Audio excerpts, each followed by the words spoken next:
সীমান্তে যদি আর একটা হত্যাকাণ্ড ঘটে, একটা লাশের বিনিময়ে 10টা লাশ সীমান্তের ওই পারে পৌঁছে।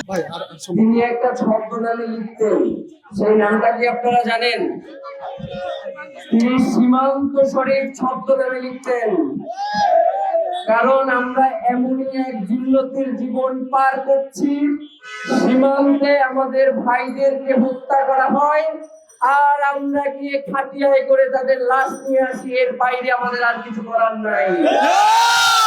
প্রিয় ভাইয়েরা, আমরা কি ভুলে গেছি যে এই সীমান্তেই মাত্র আমাদের 7 থেকে 8 জন বিডিআর সদস্যদের বিপরীতে বিএসএফ এর শত সৈন্যরা সেদিন পালাতে বাধ্য হয়েছিল।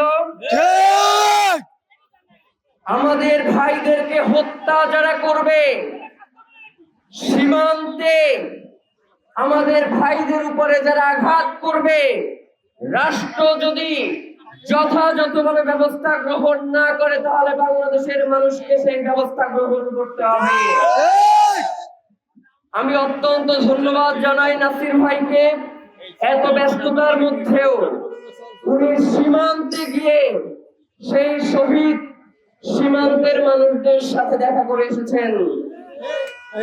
এই দায়িত্ব তো শুধুমাত্র নাসির ভাইয়ের একার নয়, এই দায়িত্ব ছিল বাংলাদেশের রাষ্ট্রপ্রধানের, যে আমি সীমান্ত সুরক্ষা দিতে না পারার কারণে আমার জনগণকে হত্যা করা হচ্ছে।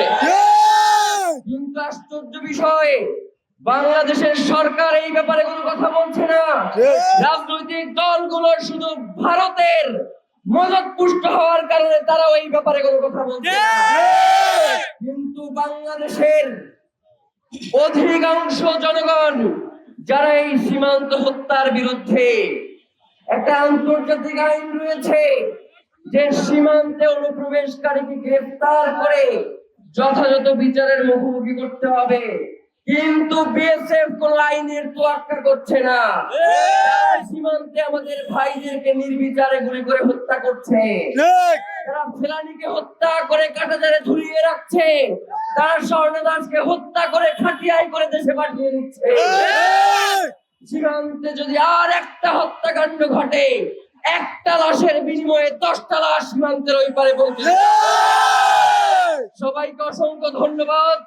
বাংলাদেশ জিন্দাবাদ, ইনকিলাব জিন্দাবাদ।